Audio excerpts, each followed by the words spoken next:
my monthly payment for all my credit cards, probably, I think it was $1,200 a month, just in minimum payments. Wow. The credit card balance I had at that time, I think it was like $65,000. Jenna has a story many can relate to. Credit cards have lied to her. 5 years ago, she filed for bankruptcy because of the massive $65,000 in credit card debt that she had accumulated. But even with bankruptcy, that didn't solve her financial problems. Right now, she's got a total of about $45,000 in debt, and recently realized just how exhausted she's been trying to keep up with it all. She's got goals, but has had a hard time figuring out how to balance debt repayment with travel. So today we do a budget renovation, where we take all the messy details and develop a budget and a plan that she can follow to knock out her debt and accomplish her goals. This is Budget Reno. Want to be the next one for a budget renovation? Fill out the form in the description down below and I'll reach out. In our first call, Jenna broke down her full financial situation for me. Currently, she has 3 kinds of consumer debt: credit cards, student loans, and a HELOC. The credit card is about $3,500 total balance with a $40 minimum payment. Her student loans are actually broken up into 8 different loans. Their balances range from $1,771 to $8,954, totaling $30,650 with combined monthly minimum payments of $296. The last debt is a HELOC, of which she owes $11,456 with a $200 minimum payment. Total, that means that she has just over $45,600 of debt with a combined $536 monthly payment. Her income sits at $57,000 annually, where her take-home pay is about $3,075 every month. She's currently investing some of her income into her work's traditional 401k so that she can get that employer match. Now, one thing that helps Jenna's situation is her level of saving. Currently, she actually has $20,800 in savings, partly for an emergency fund and partly for buying her next vehicle in cash. Now, let's look at her expenses. Currently, she's living with her boyfriend and they share a lot of their living expenses. She'll fully handle some of their bills and then he'll fully handle other bills. She pays $600 for her mortgage, $136 for electricity, $15 for water, $55 for gas, $70 for phone service, $93 for car insurance, $10 for subscriptions, $30 for car maintenance, $100 for fuel, $120 for entertainment, $100 for restaurants, $350 for groceries, $120 for pets, $80 for massage, $100 for personal, $80 for gifts, and $320 for vacation savings. The last expense, of course, is her debt minimums, which is a total of $536 a month. That means all her expenses plus her vacation savings, which isn't really an expense, but certainly part of her monthly budget, but all that combined adds up to $2,915 per month, which means that with $3,075 coming in per month, her current budget leaves her $160 remaining per month for debt payoff, which helps. But with over $42,000 in consumer debt, we need to figure out how to make that number even higher. Let's do a quick budget renovation and see what kinds of changes we can make. First off, we're going to use the baby steps to renovate Jenna's budget. It's an effective method that millions of people have used to pay off their debt and get control of their finances. There are 7 baby steps and we'll walk through each one. Baby step 1, Jenna's going to save a starter $1,000 emergency fund. Now, it's not intended to cover all emergencies. It's intended to cover the small ones while she pays off her consumer debt. Good news for Jenna, she's already got more than enough saved for her starter emergency fund, given that she's got like $20,800 sitting in the bank. Let's take $1,000 of that, drop that into a high yield savings account, and then that'll leave us $19,800 remaining for baby step 2. Now, baby step 2 is to pay off all consumer debt by lining up the debts smallest to largest and then attacking the smallest debt while paying minimums on the rest. For Jenna, she's got 8 student loans, a credit card, and a HELOC. So if she lined up her debts smallest to largest, she would take $19,800 sitting in the bank and pay off her smallest debt first, and then pay off her next smallest debt, and so on. That means paying off her 5 smallest student loans, paying off her credit card, and paying off part of her 6th student loan. Something that historically you've had issues with is credit card debt. And so one simple way to change your behavior, or at least help you change your overspending behavior,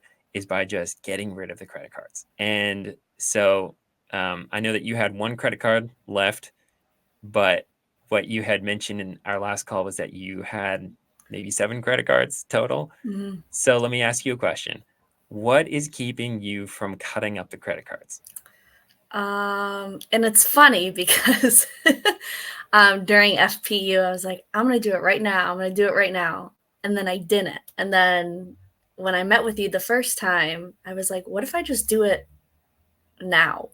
I think it does give me a little anxiety to cut it up. Like, I feel like I just need to do it. I don't know what's holding me back. What I'm going to do is encourage you to just do that. I know it's so stressful trying to get past that point and just do it. But I can speak from personal experience that getting rid of the credit cards and just using debit cards and using cash to pay for stuff has significantly lowered the amount of confusion and stress that there is in just handling our personal finances, because I don't have to think about how much is on the balance of the credit card anymore. Once she's used up her $19,800, she'll only have a few debts left. 3 student loans totaling $14,350 and her HELOC totaling $11,456. With those 4 loans left, she can take her remaining cash every month and attack the smallest remaining debt. At this point, her smallest debt would be $891 on her 3rd largest student loan. And with $800 remaining in her income every month, that would barely take a month to pay it off, before she jumps to putting all of her extra income towards her second to last student loan of $4,500. With her current expenses and $160 in remaining cash flow every month, this means she would pay off her consumer debt in almost exactly 5 years. That's 5 years without changing anything. But trust me when I say this, she can make this happen much faster. Now the question is, what are some practical ways she can speed up this payoff process? Number 1 would be to reduce expenses. So here's my recommendation about how she can cut some expenses and increase the amount of available cash at the end of the month. First off, a lot of these expenses sound reasonable for the state of New York. Personally, I think electricity, water, gas, car insurance, subscriptions, car maintenance, fuel, and groceries all sound fine. Obviously, if there's any way to reduce those, absolutely. But they're not terrible. There are some other categories I definitely think we can reduce though. First off, entertainment. She's at $120 currently. Let's drop that down to $20. Yeah, that sounds wild, but that's what we have to do to get out of debt. Be wild. Be wild in ways that you can pay off your debt faster. Next is restaurants. She's at $100. We're cutting that out entirely. One thing that Dave Ramsey says is that if you're paying off your consumer debt, the only way that you should be in a restaurant is if you're working there. And I know a lot of people don't like that, but if you're gonna be wild, you gotta be gazelle intense about paying this off. Next, the dear pets. Right now, Jenna's at $120 for 3 rabbits every month, which I bet could be reduced to $80 if she cuts out all the extras. Relax, I grew up on a farm, so I'm fairly aware of what rabbit expenses are. For a massage, she's at $80, which I'm cutting out entirely. Yeah, it sounds amazing, but it's also kind of a bougie thing to be paying for if you've still got 25 G's in debt. In personal, she's got $100, which I'm gonna try to cut in half at least. I'm shooting for 50. With gifts, Jenna's gonna have to get creative, because I'm cutting that down from $80 to $30 per month. That gives her a little bit of flexibility to buy some small gifts. But hey, the closer you bring the small gift to the camera, the bigger it looks. She can get some small gifts while it forces her to be pretty creative with other gifts. Maybe she can make some homemade gifts, or maybe simply just spending time with people doing things that they love for their birthdays. And the biggest of them all, travel. Now, I love vacations, but we're gonna cut this out entirely so that she can pay off her debt. Finally, after paying off some of the initial debts with her saved up cash, that reduced Jenna's minimum she must pay every month down to $359 instead of $536. All that cost cutting bumps her monthly cash flow from $160 to $1,077. That means she could be debt free as early as 18 months. The phones, you're at $70. Is that together or is that just your phone? So this is an endless battle with this one. Okay. So this is separate. We're on the same bill. I'm really trying to get him to switch over to Mint, and I'm trying to like be persuasive.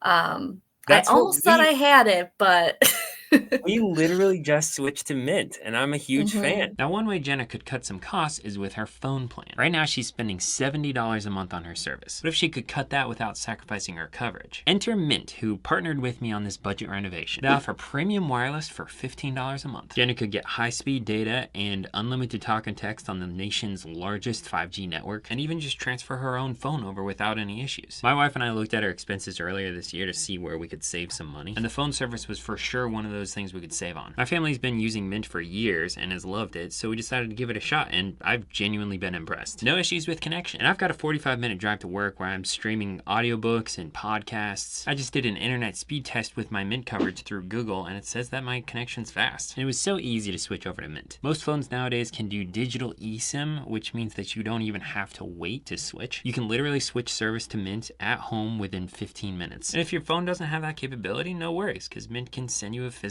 SIM card. Now, you and I both know you're overpaying on your cellular. Do your budget a favor and save yourself some cash. Go to my link, trymintmobile.com/CalebBale, or click on it in the description and get premium wireless for just $15 a month when you buy a 3-month plan. And right now for new customers, Mint is offering 50% off their 12-month unlimited plan. It's their best deal of the year, certainly the best one that I've seen, but it's only available for a limited time. Let's jump back to the video. The first major way we can renovate Jenna's budget is by cutting expenses, which we just did. The second way is by increasing her income. Now, what are some ways that we can increase her income? Now, a couple easy ways are by not necessarily increasing her income, but increasing her perceived income, namely take-home pay. All right, so Jenna's been investing into her 401k. Total, her investing takes up about $342 in her monthly earnings, which is taken out before she gets her paycheck, which means if she pauses her investing for now, not indefinitely, she'll have an extra $342 to put towards her debt every month. On top of that, I asked her about her tax refund this year. She got about $1,200 back total, which means if she changed her withholding taxes, she could get back $100 extra per month. Those two things effectively puts $442 back into her budget every month. Now, let's put this into the debt payoff calculator. If you add the $442 into her debt payoff every month, that puts her debt payoff in just about 15 months. That is fantastic, very doable. Let's see what she says. It's very exciting, and I'm planning out what I'm doing after this. I'm going to open a new tab. I'm going to open my student loans, and I'm going to do it. I feel like I keep making excuses for myself, and I was even thinking that last night. I'm like, I'm not being realistic. I'm not being upfront. I keep holding myself back when I shouldn't. That shouldn't be the case. You should want to be financially free. And unfortunately, this feels like a burden on me, and to, not have to have that anymore. That's exciting. Now, if Jen is able to increase her income even a little bit, I'm talking jumping into the side hustle game, get a second job, or maybe put some overtime in at her current job, that would knock out her debt even faster. 15 months really isn't bad for paying off her debt, but anything she can do to keep up that momentum will make a big difference. Oh, hey, if you're finding value in this content, then give it a like, because I would really appreciate it. Now, the only dicey part of this debt payoff situation is this. Jen is currently living with her boyfriend in their home that they share, and they're both on the mortgage. Her boyfriend's the only one on the HELOC because she couldn't sign on it after her bankruptcy. They decided to use this HELOC to do some home renovations. In my opinion, she should for sure pay off her half of the HELOC. But all in all, it's risky having a home and debt with someone with whom you are not married. I literally just heard a call into the Ramsey show the other day about someone who bought a home with their fiance, and lo and behold, they broke up and had to deal with selling the house because neither of them could afford to keep it. So here's the deal. Ideally, Jenna and her boyfriend would just tie the knot and tackle their finances together, because then you wouldn't be dealing with two separate individuals. You just be taking care of all of the debt, all of the house, everything together. Obviously, I don't know that much about their relationship, but I do know that they've been together for a long time. It sounds like things are going strong. Marriage could really simplify a lot of things about finances legally, since they're already signing legal documents together. Now, when I suggested that, Jenna was a little wary about that idea. So an alternative way to move forward would probably be this. Jenna goes ahead and pays off her debt using the debt snowball. Since the HELOC is the largest debt, that means that would be the last one that she would pay off, which works well because that's the only debt that Jenna has to pay off with her boyfriend outside of the home mortgage. So when she gets everything else paid off, it'd be best if she and her boyfriend tackled paying off the HELOC together. Then it gets it paid off at a faster rate. And if her boyfriend isn't jumping on the pay off debt as quickly as you can wagon, Jenna can just pay off her $11,500 worth of the HELOC, plus some interest that builds up during that payoff period. Then if they ever break up, worst case scenario, they sell the house, they use equity to pay off the HELOC, and when the remaining equity is split, Jenna effectively gets a little less equity than she should have because they used equity to pay off her boyfriend's portion of the HELOC. I think that's probably worst case scenario. Hopefully he would acknowledge that she paid her portion of the HELOC and he would give her a little extra of his equity to make up for it. All in all though, I don't think this is a big enough issue for her to put off paying off her part of the HELOC. If she just pays off her part, it's gonna free up so much extra cash for her other goals. Now after Jenna gets her consumer debt paid off in baby step 2, she can focus on the next baby steps, and we'll walk through them right here. She can focus on baby step 3, which is saving up a 3 to 6 month emergency fund. That means 3 to 6 months of necessary expenses she can cover if she loses her job. One caveat I shared with her for this is that if I were her, I would include the entire home mortgage and all the utility bills, all of the insurance for her 3 to 6 month emergency fund. Then if she and her boyfriend broke up and she decided to keep the house, her emergency fund wouldn't be dependent on paying half of the home mortgage, half of the utility bills, half of the insurance, etc. The next 3 baby steps, 4, 5, and 6, can be tackled simultaneously. Baby step 4 is to invest 15% of your income into tax-advantaged retirement accounts. We're talking 401ks, IRAs, 403bs, etc. See, I told you she would only have to stop investing for a time. Baby step 5 is saving for kids' college. Of course, this depends on if Jenna has kids and if she decides to actually help cover some of their college. Baby step 6 is to pay off the home early. That means putting some extra income towards paying off the principal before the loan fully matures. I will will say for Jenna, I wouldn't tackle baby step 6 unless she's married, or at a minimum, her and her boyfriend are putting the same amount of extra money towards the principal every month. If that house sells and they aren't married, we don't want her to have put a significant amount extra towards paying off the principal and then still get only half of the equity. Last but not least, baby step 7 is live and give generously. How fun would that be? Okay, let's jump back to baby step 3 real quick. After Jenna has saved up a 3 to 6 month emergency fund, this is the perfect time for her to start hitting her goals. Now, if you'll recall, she has 3 major goals. Number 1, pay off debt. Number 2, save up to buy a car in cash. And number 3, do some travel. At this point, she's already knocked out that first one. Another 2 can happen as she gets into baby steps 4, 5, and 6. So at the moment, that means she's probably only going to be tackling baby step 4 in terms of saving for retirement because she doesn't have any kids. And it'd be best to either be married while she's paying extra on the house or be paying extra on the house at the same rate as her boyfriend. But after Jenna has no more consumer debt, she will have extra cash flow after her expenses and saving for retirement. She probably won't want to pay extra on the house until she gets on the same page as her boyfriend or they get married. And she can split up the extra cash flow to save quickly for her next car and do some traveling as a hoorah for paying off 45 grand in debt and gaining control of her finances. The only thing I wish that I had said during these calls is this: generosity doesn't have to wait. In fact, I do want to encourage Jenna to actually look for ways that she can give right now, even while she's paying off her debt. The natural tendency is to wait for something like this, but I really believe that generosity is going to do something to your character that will impact your future more than you'll ever know. And exercising Jenna's giving muscle now can make a big difference on her outlook on money and just life in general. I'd love to see Jenna intentionally find some organizations that she really loves and believes in, and then give to them regularly. Now, I love doing these budget renovations and showing people how they can move forward with their money. But what I love even more is seeing progress. Jenna was clearly wary about my suggestion to basically take all of her savings and put it towards paying off her credit cards and her student loans. But by golly, the day after we had our second call, I got this email from her. I can't believe it. I just did this and I just paid 4 student loans and my credit card, waiting for funds to move to pay off another 2 student loans. This seems unreal. And that's like literally all of her credit cards that she cut up right there. I was legitimately floored. I followed up with her a few days later and she had this to say. I cut up my credit cards, which was actually not the hardest part. The hardest part was paying a portion of my student loans. So I was able to go from $30,000 to $13,000. It was exciting. I was nervous because I've had them for so long. That it's just kind of the norm to have the student loans hanging around, stressing you out in the back. Mm-hmm. But at the same time, seeing that number go down is super exciting. How's it feel? I mean, you're making some pretty significant progress. You paid off your credit cards and you totally cut them up, which is significant. Mm-hmm. It feels great because I feel like I've been in this endless cycle and I feel like I've been trying to do this for so long. I've always been afraid to just cut them up.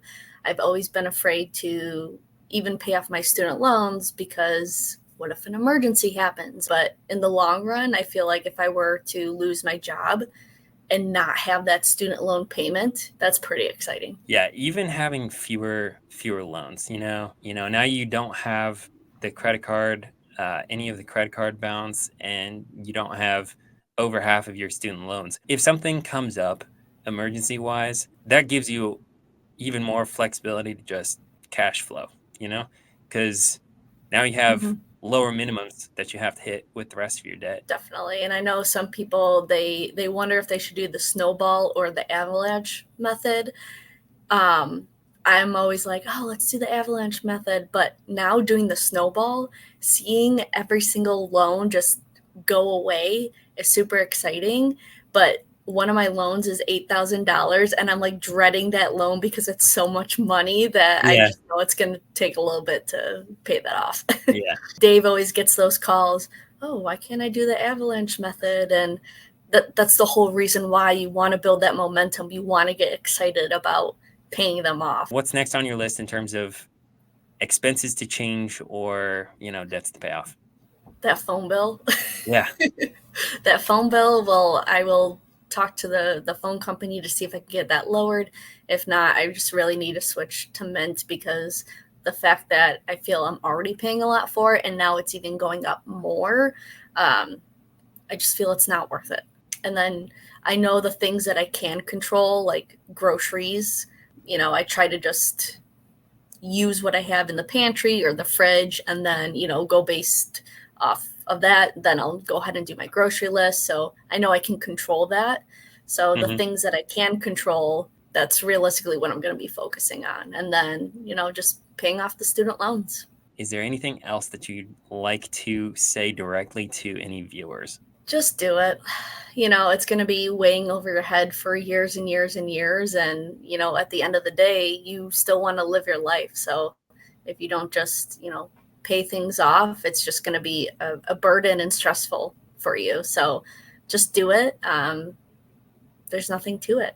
You're going to feel so much better afterwards. I was so excited to not only see her make progress in paying off her debt, but also see her be actually excited and hopeful for her future. How unbelievably rewarding. Now, don't get me wrong, Jenna still has a long ways to go in terms of tightening up her budget and paying off her debt. But holy cow, she's already made so much progress, and I'm proud of her for taking those next steps. If you want this kind of progress, let me know. You can either be one of the next budget renovations on this channel. If so, fill out the survey down below and I'll get in touch with you. Or I can coach you on a more personal and private level through your own financial situation. There's a link down below for coaching as well. Either way, I'd love to help. Now, if you like this content, give it a like. Subscribe here for more content like this, and watch this budget renovation next.